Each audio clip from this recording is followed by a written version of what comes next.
ఇప్పుడు ఎన్నికలు కూడా యుద్ధం లాంటివి. తిట్లు, శాపనార్థాలు, తప్పుడు ప్రచారాలు, యుద్ధంలో ఇదొక భాగం. ఎదుటి వాళ్ళని తప్పుడుగా ప్రచారం చేయాలి, మనం కరెక్ట్ అని చేసుకోవాలి. అదే సందర్భంలో విధానపరమైనటువంటి విమర్శలు నడుస్తుంటాయి.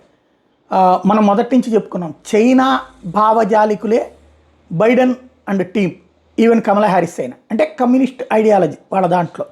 కమ్యూనిస్ట్ ఐడియాలజీ పెట్టుబడిదారీ దేశమైనటువంటి అమెరికాలో సగం ఉంటుందన్నమాట. అంటే ఒక పక్కన పెట్టుబడిదారీ మిక్స్డ్ ఎకానమీ అనుకోవాలి. మనం సాధారణంగా ఏంటంటే పెట్టుబడిదారీ దేశాలు, సామ్యవాద దేశాలను రెండు రకాలే ఉండే ఇదివరకు. ఆ తర్వాత మిశ్రమ ఆర్థిక వ్యవస్థలను వచ్చినాయి. అంటే పెట్టుబడిదారీ దేశాలని అమెరికా, యూరప్ దేశాలు అయితే, ఈ సామ్యవాద దేశాలంటే రష్యా, చైనా లాంటి అయినటువంటి నేపథ్యం, ఉత్తర కొరియా లాంటి అయినటువంటి నేపథ్యంలో మిశ్రమ ఆర్థిక వ్యవస్థల కింద భారత్ లాంటివి ఉన్నాయి. ఇటు సామ్యవాద ఆలోచన, పెట్టుబడిదారీ విధానాన్ని అంగీకరించడం అన్నట్లు. ఇప్పుడు అమెరికాలో కమలా హ్యారిస్ని దెబ్బకొట్టడానికి, తనకంటే ఎక్కువ మద్దతు వస్తున్నటువంటి కమలా హ్యారిస్ని దెబ్బకొట్టడానికి డొనాల్డ్ ట్రంప్ ఆవిడ్ని కామ్రేడ్ కమలా అని ప్రకటించారు.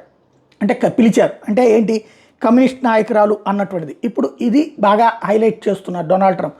ఆవిడ కమ్యూనిస్ట్ ఐడియాలజీతో ఉంది, అందుకనినే అమెరికా ఆలోచనలకు అనుగుణంగా లేదు అన్నటువంటి దాన్ని ప్రొజెక్ట్ చేసేటటువంటి ప్రయత్నం చేస్తున్నారు.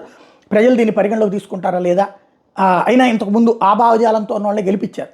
ఇప్పుడు ఆ కాన్సెప్ట్ మీద ఓడగొడతారని ఏం లేదు. కాకపోతే విధానపరమైనటువంటి ఆలోచనని క్రియేట్ చేయడం అన్నది ఇక్కడ ఉద్దేశం.